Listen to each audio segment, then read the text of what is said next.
बहुत बहुत नमस्कार आप सबका warm welcome to all of you. So topic है can the supreme court halt an act passed by a state. क्या स्टेट के द्वारा पारित किया हुआ अधिनियम एक्ट, क्या सुप्रीम कोर्ट उसे प्रतिबंध उस पर प्रतिबंध लगा सकती है या रोक सकती है। सो अभी तक की स्टोरी क्या है उस पर जिक्र करते हैं पहले कि एक रिट और कंटेम्प्ट पटिशन जो है सुप्रीम कोर्ट पे दायर किया गया और केस का नाम था नंदनी सुंदर Sen others versus state of Chhattisgarh. ठीक है जी, जिसने एक एक्ट के खिलाफ ये एक केस किया है जो कि स्टेट ऑफ छत्तीसगढ़ ने एक एक्ट पारित किया था। ठीक है जी, और उन्होंने बोला कि सुप्रीम कोर्ट ने 2011 में ऑर्डर दिया, उसके बाद जो ये एक्ट आया जनरली वो कंटेम्प्ट है। ठीक है जी, उन ऑर्डरों का निंदा है उन ऑर्डरों की। तो चलिए बात करते हैं।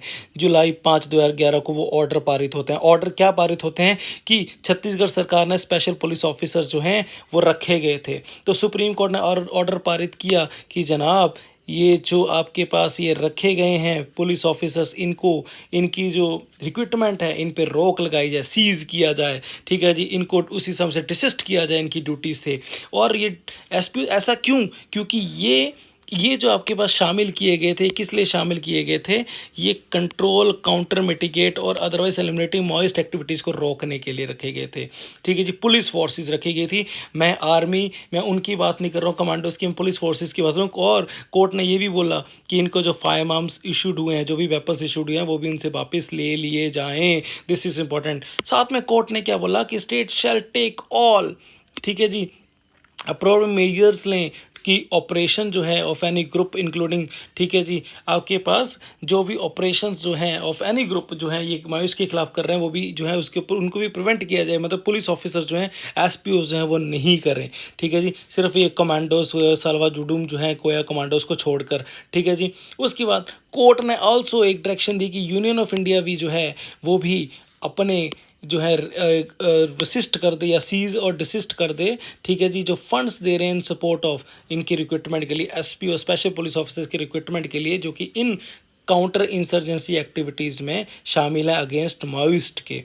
ठीक है जी, ऐसा कोर्ट ने क्यों कहा? दिस इज़ इम्पोर्टेंट, क्योंकि ये इल ट्रेंड एसपीओज थे और इनएडिक्वेटली पेड थे। ठीक है, जो कि मायूस को चेक कर रहे थे, जो कि एक आर्टिकल 14, आर्टिकल 14 और आर्टिकल 21 का कॉन्स्टिट्यूशन का उल्लंघन है। ऐसा कि आपको पता है इल ट्रेंड है और ये फोर फ्रंट में थे।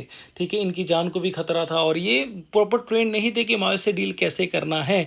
तो आर्टिकल 14 और आर्टिकल 21 के खिलाफ था। आर्टिकल 14 आपको बता दूं, यस आपको बिल्कुल याद है कि वो गारंटीज करता है मौलिक अधिकार को to equality before law and equal protection of law. पता है आप लोगों को कि कानून के सामने भाई सब लाइक और अलाइक एक बराबर हैं।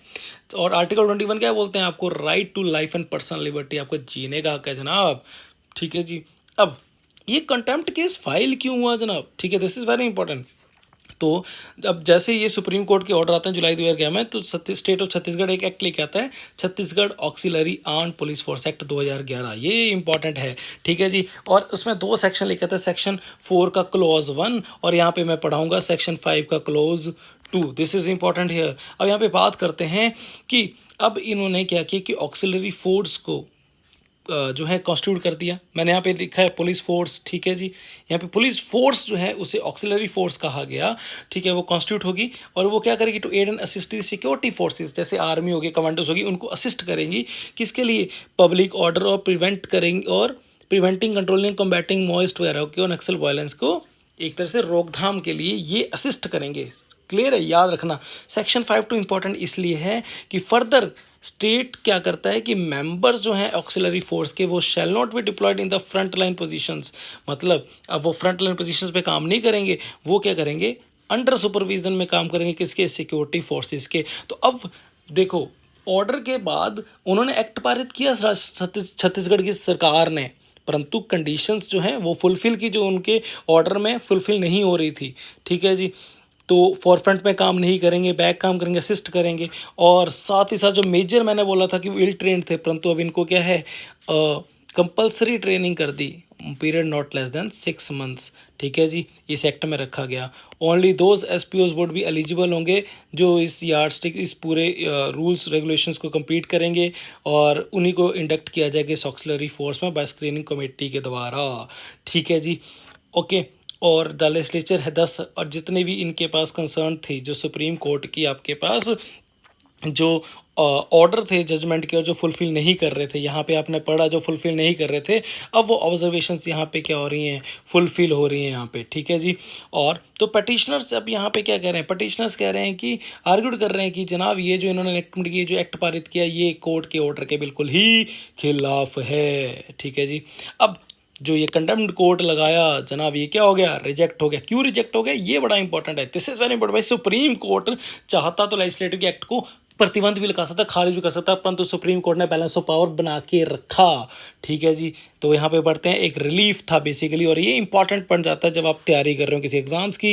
यहाँ पे दो कारण है। पहला कारण क्या है कि सुप्रीम कोर्ट ने ये देखा कि भाई जितनी भी डायरेक्शन इशूड थी कोर्ट के द्वारा, वो सब कंप्लाई की गई स्टेट ऑफ छत्तीसगढ़ के द्वारा, और नेसेसरी रिपोर्ट जो थी वो सबमिट करवाई गई। तो हम क्यों प्रतिबंध लगाएं इस पे। ठीक है, इंपॉर्टेंट।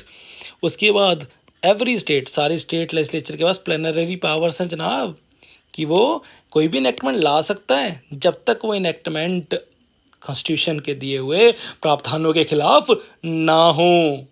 पता है आप लोगों को, any law made by parliament और state legislature can not be held as an act of contempt. हम किसी भी कानून को, एक्ट को, ठीक है, जो स्टेट ऑफ लेजिस्लेचर पार्लियामेंट पास हो, तो एक्ट ऑफ कंटेम्प्ट नहीं कह सकते हैं। कोर्ट ने साफ कहा, the court clarified that the legislature has the power, ठीक है, कि वो जनाब उनके पास पावर है, कि वो लेजिस्लेचर पावर है कि वो कानून पास कर सकता है, और जो भी जजमेंट दी है उस ऑर्डर को वो बेसिकली खारिज भी कर सकता है। ठीक है, और अपने कानून को वो वैलिडेट कर सकता है। ठीक है, जब तक कि वो कॉन्स्टिट्यूशनल जो है कोर्ट के जो है खिलाफ ना हो। ठीक है, कॉन्स्टिट्यूशन के खिलाफ ना हो, कॉन्स्टिट्यूशनल कोर्ट के द्वारा वो स्ट्रक डाउन नहीं किया जाए। ठीक है, तो ये basically doctrine of separation of power को एक बना के रखता है, ये कोर प्रिंसिपल है जनाब। ठीक है, और आपके पास ये कॉन्स्टिट्यूशनल डेमोक्रेसी को भी इसी तरह से बना के रखता है। ठीक है, एक पीसफुली बैलेंस मेंटेन हुआ। So any piece of legislation enacted by legislature can be assailed only on the twin prongs. ठीक है, जो कोई भी लेजिस्लेशन है जो लेजिस्लेचर बनाता है वो दो चीज़ों पे चलता है। एक तो लेजिस्लेटिव कॉम्पिटेंस के दायरे पे हो, मतलब जो कार्यकारिणी हैं, ये जो लेजिस्लेटिव बॉडीज़ हैं, ये अपने कार्य क्षेत्र से बाहर ना जा रही हूँ, और संवैधानिक जो आर्टिकल्स हैं या संवैधानिक बिंदु हैं उन सबको फॉलो कर रही हूँ। ठीक है जी, important.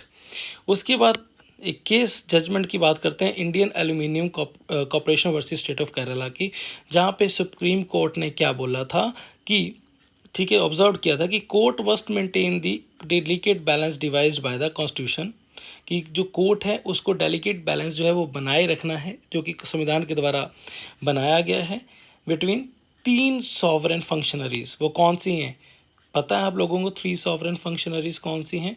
Judiciary, legislative and executive. ठीक है, क्लियर है बात? सो कोर्ट ने क्या बोला, therefore held that unless and until it is first establish, कि पहले ऐसे जो है लगे ना कि जो कानून जो पारित हुआ है वो कॉन्स्टिट्यूशनल लॉ के खिलाफ हो, ठीक है, तब तक वो स्ट्रक डाउन नहीं होगा। This is important. अब मैं इसके समराइज में चाहता हूँ कि जनाब ये क्यों न्यूज़ में था। ठीक है जी, तो न्यूज़ में क्यों था आपके पास? क्योंकि सुप्रीम कोर्ट जो है, क्वेश्चन था ये कि whether the supreme Court can halt a law pass by state legislature, क्योंकि Chhattisgarh auxiliary arm police force act 2011 के रिगार्डिंग कंटेम्प्ट पारित हुआ था, है ना जी। तो सुप्रीम कोर्ट की जजमेंट थी 2011 में, जब ये एक्ट बनाया गया उससे पहले सुप्रीम कोर्ट ने एक जजमेंट दी थी नंदनी। उसके बाद आपके पास जो नंदनी सुंदरवसी स्टेट ऑफ छत्तीसगढ़ जो है, सुप्रीम कोर्ट के ऑर्डर थे कि Chhattisgarh must cease desist from using SPOs use ना हो, SPO should not be recruited और आर्म्ड ना हो। ठीक है, और पुअरली ट्रेंड आपके पास एसपीओज जो हैं वो ना यूज़ हों, क्योंकि वो आर्टिकल 14 और 921 को जो है वो करते हैं, वायलेट करते हैं। डिस्पाइट सुप्रीम कोर्ट के ऑर्डर पे छत्तीसगढ़ ने Chhattisgarh auxiliary arm police force act जो है वो 2011 पारित किया, जिसमें ऑक्सिलरी फोर्स जो स्ट्रक्चर इक्विपमेंट और ट्रेनिंग वहाँ पे प्रोवाइड की गई, जो कि ऑर्डर में जो कि आपके उस इल ट्रेन के कारण एसपीओस को मना कर दिया गया था कि नहीं रखने, अब उनको प्रॉपर ट्रेनिंग दी गई थी इस एक्ट के थ्रू। तो सुप्रीम कोर्ट ने क्या बोला कि पासिंग द एक्ट कोई कंटेम्प्ट ऑफ कोर्ट नहीं है, हर एक स्टेट के पास पावर है लॉ पारित करने जब तक वो अल्ट्रा वायस कॉन्स्टिट्यूशन का उल्लंघन ना करे। उसके बाद legislature can pass a new law, legislature new law पारित कर सकते हैं, ठीक है जी, चाहे पूरा पिछला कानून स्ट्रक डाउन हो गया हो तब तक कि ये कॉन्स्टिट्यूशनल रिक्वायरमेंट्स पूरी करते हैं, ठीक है। और courts can strike down laws only, और कोर्ट जो हैं जब तक जो हैं बेसिकली स्ट्राइक डाउन कर सकते हैं कानून को, ठीक है जी, जब तक वो कॉन्स्टिट्यूशन को वायलेट कर रहे हो या अपनी दायरे से बाहर का कानून कर रहे हो, ठीक है जी। कंक्लूजन क्या है, courts respect the doctrine of separation of powers and intervene only if a law violates constitutional provisions, ठीक है। Hence the supreme court did not strike down 2011 act as contempt unless proven unconstitutional, इसलिए supreme court ने उस act को unconstitutional घोषित नहीं किया, ठीक है। आशा करता हूँ कि आज तक मैंने जो भी लेक्चर दिए हैं वो आपको समझ आए होंगे। प्लीज़ काइंडली शेयर करते रहिएगा, कमेंट करते रहिएगा, so that I could get motivated, right. And please मेरे व्हाट्सएप चैनल ज्ञान शॉट को, इवन टेलीग्राम चैनल को भी ज्वाइन कर लीजिएगा। Thankful message to you, thank you, take care.